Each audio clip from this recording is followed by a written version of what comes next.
Because of his revolutionist ideas, he kept traveling from a country to country because the country which he was living in kept countries which he was living in kept on banning him because of his revolutionary ideologies. Okay. What about his radical views? Do you have any idea? And this question for all of you Assalamu guys, not alaikum. for only Hamza. Alaikum salam. This question for all of you guys. What about his radical views? Mr. Sorry, I was late. The Clasera was lagging. No problem, Abdul. Thank you, Mr. Welcome, well. Guys, who can tell me something about his radical views? Why, in fact, all of the European countries that he used to live in simply kicked him out of their countries. Why do you think? They didn't like him? That's it? Mu'taz? Because he's giving the idea of revolution and making the people disobey the order of the community, and I want to get a new community. Because he inspired the people to revolt? Yes. Okay. Mustafa, do you want to add something else? Yes, his ideals were that the social levels were different. He didn't want to have the poor and the rich. He wanted everyone to be in equilibrium, equal. He wanted only to people have what they needed. He didn't want them to have extra or too little. Okay, Mustafa, thank you. Guys, as a reminder, Karl Marx, he was interested with the economy. From his point of view, he said that have every society all over the world is affected by its economy. So he concluded that the economy is an important factor to shape the society.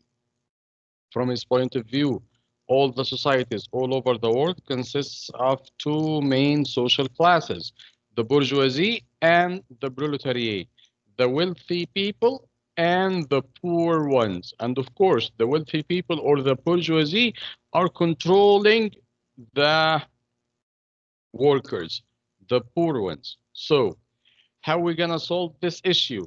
He said the proletariat can simply overthrow the bourgeoisie from their power.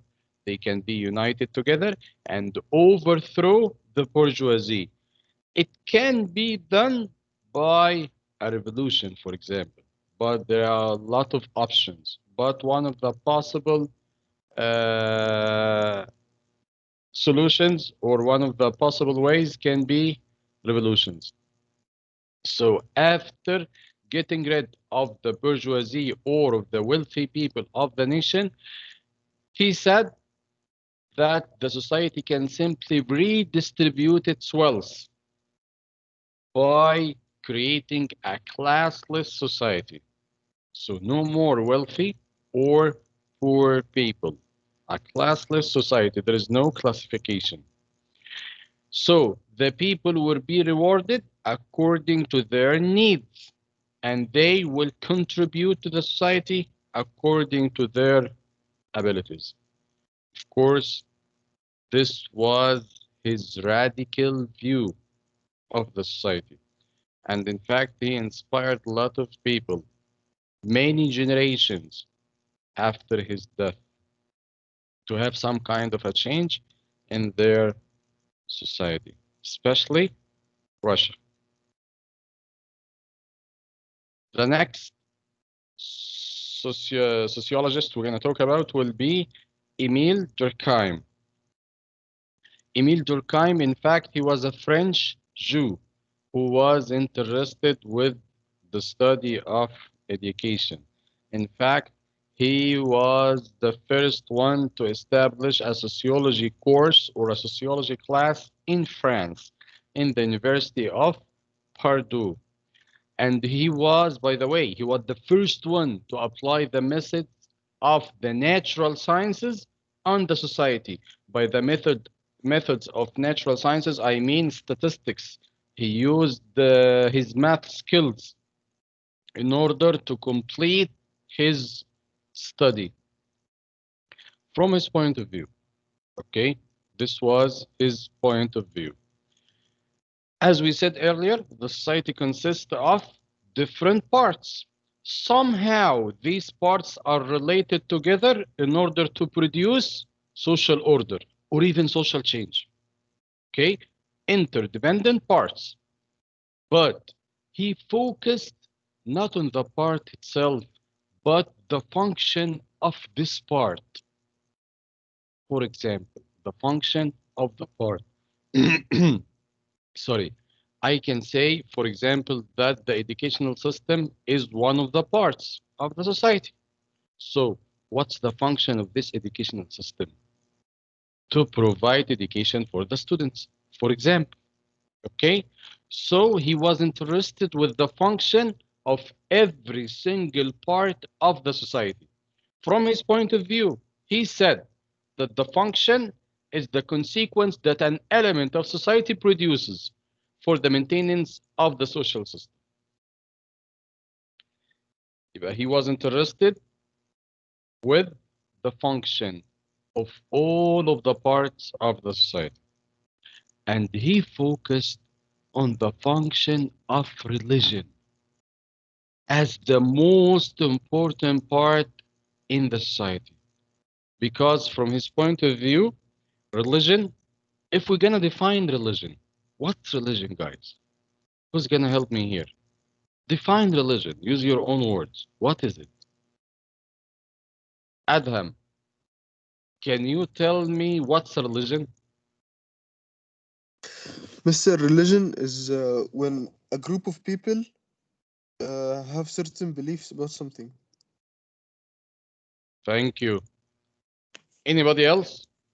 Thank you, Adham. Yes, mister. I want to answer.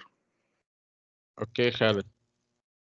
It's something that people believe in to make them keep going, so they don't let go or just give up. They always have to believe that there is divine, and they have to keep going because maybe they will be rewarded. Thank you, Khaled. So Khaled and Adham, both of them agreed that the religion is a group of beliefs. Okay, so guys, we can say that the religion is shared beliefs and values. So from Durkheim's point of view, he considered religion as shared beliefs and values. And he said that the religion looks like a glue that holds the different parts of the society together. So he said that religion is the most important part of the society because without this religion, there is no relationship between these different parts. He said that religion looks like a glue. Just wait, maybe someone is waiting. Okay. So the definition of function will be the consequence that an element of society produces for the maintenance of the social system. And he accomplished the first true sociological study in history, by the way. He accomplished this sociological study in the University of Porto in France. And it was about suicide. And he used his math skills, especially statistics, about the ratio of suicide in the European nations at that time. And we consider this study the first true sociological study. And it was about suicide. Do you have any questions for Emile Durkheim? Please, if you have any question, if it's not clear to you, you can simply ask me now, or I'm gonna ask you later. Guys, wake up. I'm with you, Complete. mister, but there's no questions. Sure. So let me ask. Of course, go ahead. Okay. First of all, what was his nationality? Step by step. France, French, He was a French. Okay. What about his religion? Jewish, Jewish. He was a Jewish. Jewish, yeah, mister. Jewish. Okay. What was his He was achievements? Yehudi. Who said that? Abdullah? Okay, Abdullah. Yes, mister, it's me. He was a French Jew. Okay? As long as Abdullah, I'm talking in English, you must reply in English. Okay, guys. His major achievements in the sociological field, of course. Who's gonna help me here? Sociologist study a Sure. Please, if you are not using your mic, mute it because of the surrounding noise, okay? Hamza, do you wanna tell me his contribution? He developed the first sociology class in France. Thank you. Thank you very much. Who else? Adham. Adham Ahmad Farid.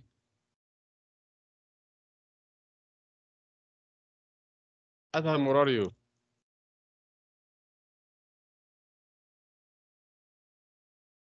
Adham, I think you have a great passion for the black color, right?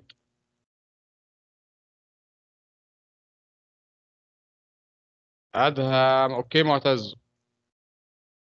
he estimated the suicide rate with his mathematics or the statistics he have.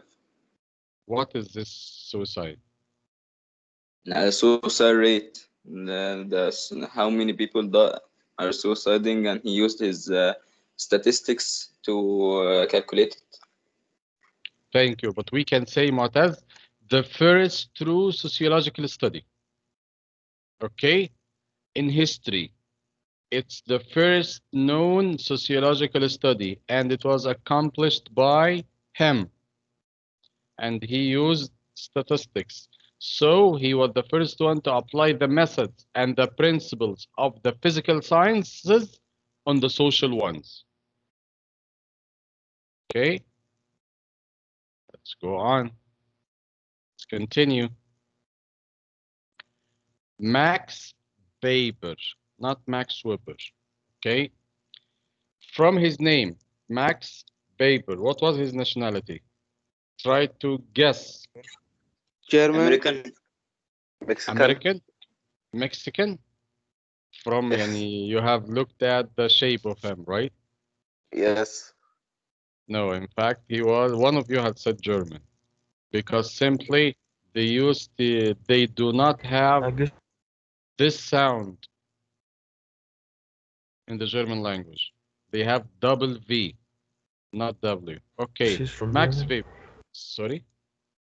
Who's talking? I can't hear you well. Who's talking? Let me see you. Speak up. Shh, complete silence. Who was talking right now? He forgot to close the mic. Okay, sorry. Okay.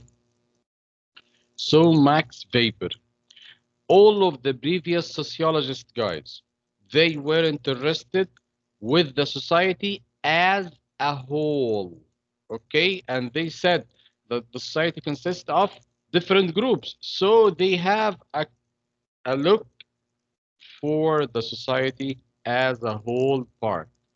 But Max Weber, he changed his view. He was concerned with only certain group in the society. If we imagine that this is the society, of course, the society consists of different groups of people or different parts. You can consider, in order to make it a little bit clear to you, you can say that your family is a group in the society. Your friends are a group in the society. Your classmates, in fact, all of your school members, you can consider them part of the society, and so on. So he was interested with a certain group, not with the society as a whole. And this is one unique difference for Max Weber views, because he was the first sociologist to have a closer look at a certain group of the society. And he developed he developed a new term in sociology. Instead of looking at the behavior of this group in specific situations, no, he wanna go deeper inside, not simply to write down their behavior, but he tried to have some kind of analysis in order to figure out the meaning of their actions. And he named this idea, or this theory, he named it Verstehen. So Verstehen involves an attempt to understand the meanings individuals attach to their actions in order to make it clear. ماشي? Maybe, maybe, maybe you gonna play the role of a mediator. For example, you have a quarrel with two of your friends. There was some kind of disagreement. Two friends have this disagreement. So you will play the role of the mediator in order to fix this issue between your two friends. Instead of judging it, instead of judging the situation, you will try to put yourself in their shoes, one by one, in order to see the situation from his eyes. Got the issue? Yani you have two friends are fighting with each other or have some kind of disagreement. So in order to have a closer look and a better judgment, you should put yourself in their shoes, one by one, to see the situation from their own eyes, to see the meaning inside, not to judge the situation from the outer frame. Get and the to see idea it of the their point of pristine? view. Yeah. Yes, to see the situation from their own perspective, from their own point of view, not to see the situation as an outsider. No, in order to get a closer look, in order to get the deeper meaning of this situation. And we call this action in sociology Verstehen. So Verstehen, guys, one puts oneself in the place of others and tries to see the situations through their eyes. Okay, this is Verstehen, and this term was developed, or we can say was coined by Max Weber in order to see the meaning attached to a certain group in the society. Okay, for example, I have one of the parts of the society. I have, for example, family. Not my family, but family as a general term. Okay, in order to say that this is a good family or this is a bad example of family, we should put some standards, right? We should put some main points for the definition of family. So he established the ideal type for every single part of the society. The ideal type is the perfect group, the perfect definition for this part of the society. So the ideal type is a description comprised of the essential characteristics of a feature of the society. But keep in your mind, keep it in mind. يعني مثلا, for example, let me say school. Of course, school is a part of the society.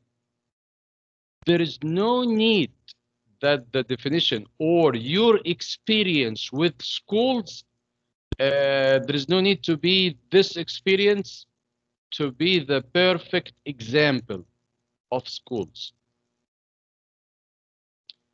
My own experience with schools there's no problem that my experience is not the perfect one, but I still have the ideal definition of schools. Get the meaning of the ideal type, guys? And you have some information about something. The basic information about parts of the society. This is the ideal type, or we can say the standards of the different parts of the society: family, religion, schools, any part of the society. He said that every single part of it had some main points, standards. And this is the ideal type. So for Max Weber, what's important to me, what you must know about this guy, that he was the first sociologist to be interested with specific parts of the society, not to the society as a whole. And he developed the idea of Verstehen, to see the actions of the groups from their own perspective in order to figure out the meaning. Not to have a look as an outsider, as an observer. You should dig deep inside in order to get the meaning attached to their actions. And he concluded the ideal type, the perfect model of the different parts of the site. Okay, guys? So, if I ask you, what's the main difference between Max Weber views and Emile Durkheim? Who can help me here? Emile Durkheim had his own point of views, and Max Weber, of course, has his own theories. What's the main difference between both of them?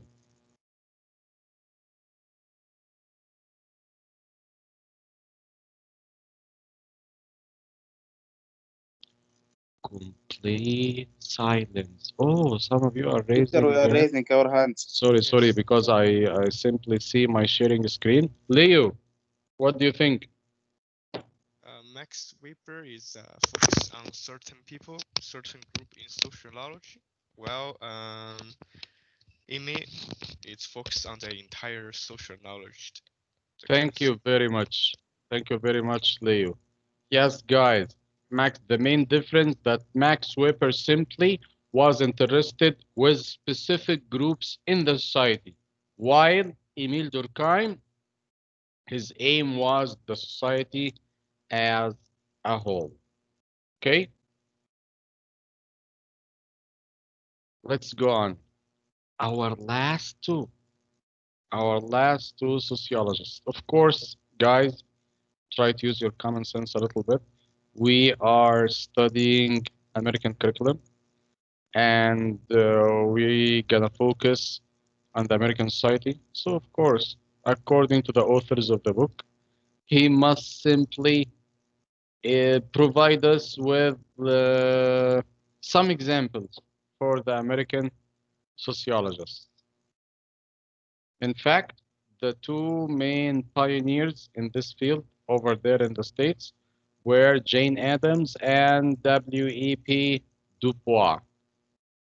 Jane Addams, she simply traveled over there. She used to serve in the American community as a helper, as a donator, to have. She had some passion to the poor people. So once she traveled to London, over there she saw a settlement house. What's a settlement house, guys? It's something like a foster house. Or if you are familiar with this issue in the movies, in order to help the...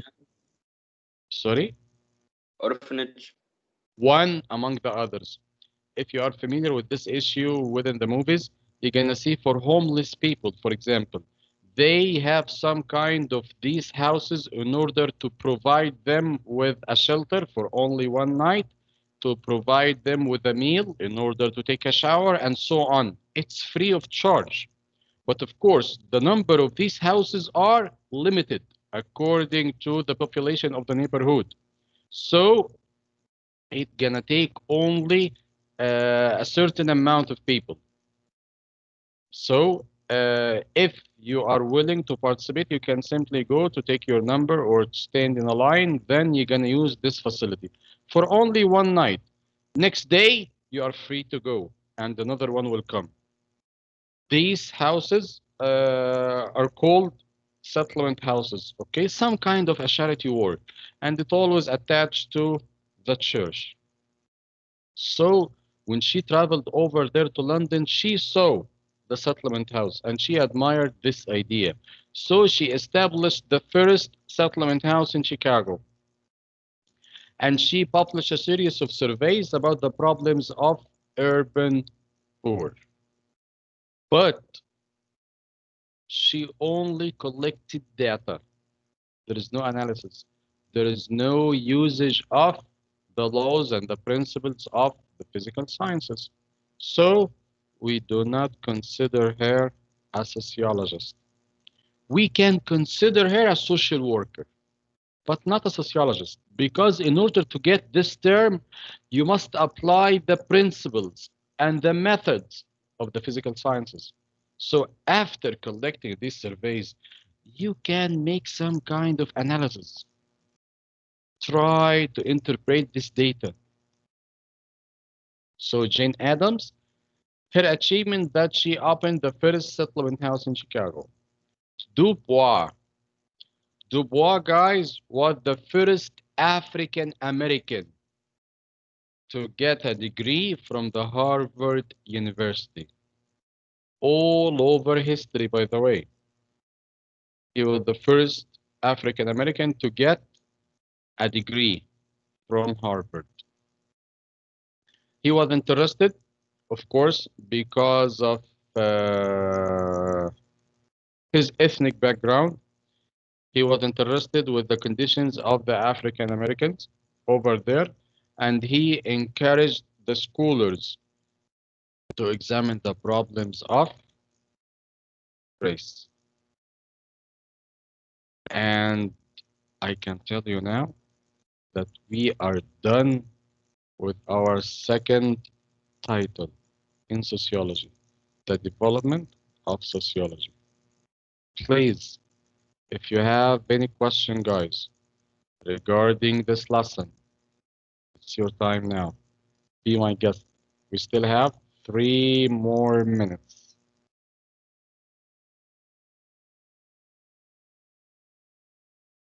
Yes, let me see. So, everything is clear. So I can ask, right? I can ask you now. Because everything is clear to you, right? Guys, wake up, please. You still have 7 more No, lessons. everything is clear, yes. Where is Adham? Adham, Uh, Adham. Sleepy Adham. ادهم سليب ازاي يعني يا مستر ادهم صح طبعا. Adham, do you have a great passion with the black color? بصراحة يس. Okay, I have no problem with this issue. You are totally free to choose your favorite color. انت But بتتكلم please ازاي؟ do not enforce us to see this color every single day. عادي يا I مستر، wanna ما انا في I ناس wanna برضه see ما your بنبقاش face. طايقينهم ونشوف وشهم افري داي عادي. I wanna see your face. You can خلاص consider this situation in your life as a psychological training. Okay? اوكي put my face. Okay.